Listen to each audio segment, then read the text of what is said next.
మీరందరూ గమనించే ఉంటారు. ఈ మధ్యకాలంలోనే ఇంకో దుష్ప్రచారం ల్యాండ్ టైటిలింగ్ యాక్ట్ మీద మీ అందరికీ గుర్తుందా? ఇంకో దుష్ప్రచారం ల్యాండ్ టైటిలింగ్ యాక్ట్ మీద ఇంకొక దుష్ప్రచారం. నిజంగా నాకు ఆశ్చర్యం అనిపిస్తుంది. ఈ మాదిరిగా ప్రతి ఒక్కరికి కూడా ఫోన్లు కూడా చేస్తూ ఉన్నారు. ఫోన్లు చేసి కాల్స్ చేసి దుర్మార్గమైన ప్రచారము అబద్ధాలతో చెప్తా ఉన్నారు. నేను అడుగుతా ఉన్నా, ఇంత దారుణంగా మాట్లాడుతూ ఉన్న వీళ్ళందరినీ కూడా అడుగుతా ఉన్నా, అసలు ల్యాండ్ టైటిలింగ్ అంటే ఏమిటో మీలో ఎవరికైనా తెలుసా అని అడుగుతా ఉన్నాను. ఇంత దుర్మార్గపు ప్రచారాలు చేసే వాళ్ళకందరినీ కూడా. ల్యాండ్ టైటిలింగ్ అంటేనే ఆ పేరులోనే ఉంది ల్యాండ్ టైటిలింగ్ అంటే ఏమిటి అన్నది.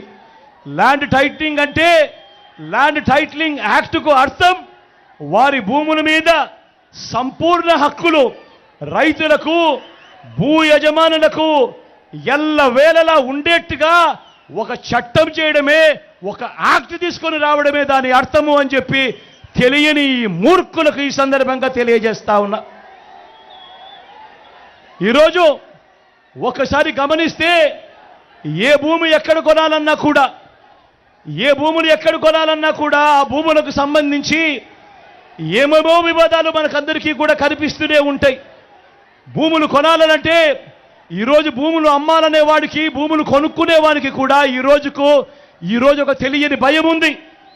కాగితం మీద ఉన్న భూమి కంటే ఎక్కువ తక్కువగా ఉండటం, సబ్ డివిజన్ జరగకపోవడం, రికార్డులన్నీ అప్డేట్ కాకపోవడం, మ్యూటేషన్ జరగకపోవడం, ఇటువంటి అనేక భూ వివాదాలు పెరిగి అమ్ముకునే వారికి కొనుక్కునే వారికి మనశ్శాంతి లేకుండా అధికారుల చుట్టూ కోర్టుల చుట్టూ దశాబ్దాలుగా తిరుగుతూ వస్తూ ఉన్నారు.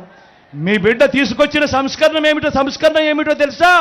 ఇటువంటి వివాదాలకు తావు ఉండకూడదు. ప్రతి ఒక్కరికి కూడా వాళ్ళ భూముల మీద సంపూర్ణ హక్కులు ఉండాలి. ఆ హక్కులకు గ్యారంటీ ఇస్తూ గవర్నమెంట్ వాళ్ళకు తోడుగా ఉండేట్టుగా చేయడమే ఈ భూ ల్యాండ్ టైటిలింగ్ యాక్ట్కు అర్థం. ఇలా